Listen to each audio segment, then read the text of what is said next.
life, all life, depends on plants. Let me try and convince you of that in a few seconds. Just think for a moment. It doesn't matter whether you live in a small African village or you live in a big city.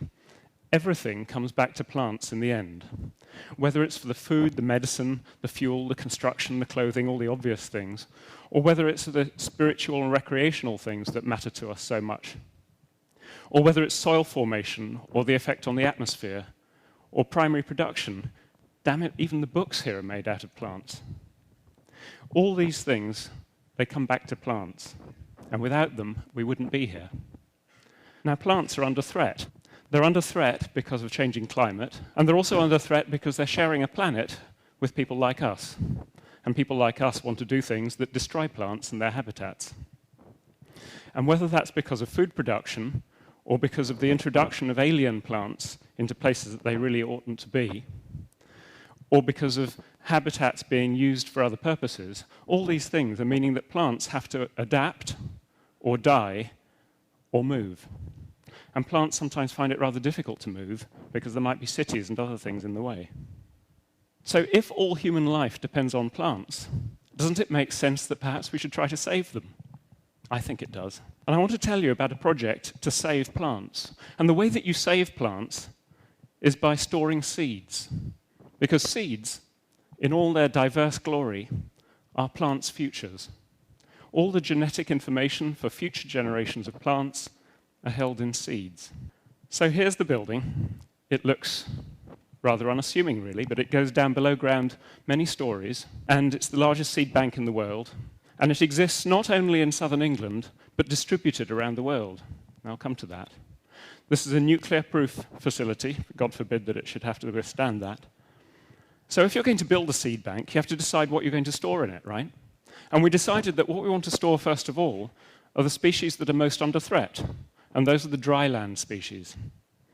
So, first of all, we did deals with 50 different countries. It means negotiating with heads of state and with secretaries of state in 50 countries to sign treaties. We have 120 partner institutions all over the world, in all those countries colored orange. People come from all over the world to learn, and then they go away and plan exactly how they're going to collect these seeds. They have thousands of people all over the world tagging places where those plants are said to exist. They search for them, they find them in flower, and they go back when their seeds have arrived. And they collect the seeds all over the world. The seeds, some of it is very untechnical. You kind of shovel them all into bags and dry them off. You label them. You do some high-tech things here and there, some low-tech things here and there. And the main thing is that you have to dry them very carefully at low temperature, and then you have to store them at about minus 20 degrees C, that's about minus 4 Fahrenheit, I think, with a very critically low moisture content. And these seeds will be able to germinate, we believe, with many of the species, in thousands of years, and certainly in hundreds of years. It's no good storing the seeds if you don't know that they're still viable. So every 10 years, we do germination tests on every sample of seeds that we have. And this is a distributed network, so all around the world, people are doing the same thing. And that enables us to develop germination protocols. It means that we know the right combination of heat and cold and the cycles that you have to get to make the seed germinate. And that is very useful information. And then we grow these things, and we tell people back in the countries where these seeds have come from, look, actually, we're not just storing this to get the seeds later, but we can give you this information about how to germinate these difficult plants, and that's already happening. So where have we got to?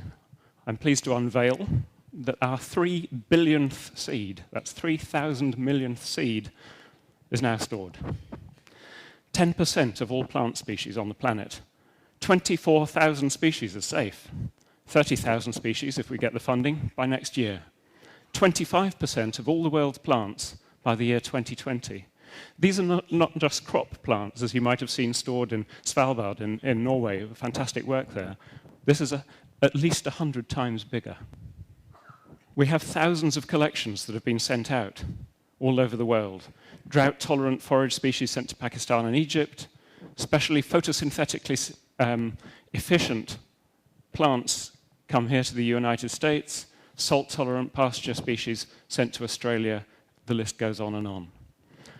These seeds are used for restoration. So in habitats that have already been damaged, like the tall grass prairie here in the USA, or in mined land in various countries, restoration is already happening because of these species and because of this collection. Some of these plants, like the ones on the bottom to the left of your screen, they're down to the last few remaining members. The one where the guy's collecting the seed there on the truck, that's down to about 30 last remaining trees. Fantastically useful plant, both for protein and for medicine. We have training going on in China, in the USA, and many other countries. How much does it cost? $2,800 per species is the average. I think that's cheap at the price, and that gets you all the scientific data that goes with it.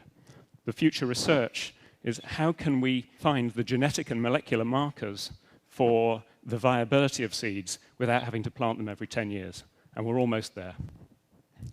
Thank you very much. Thank you.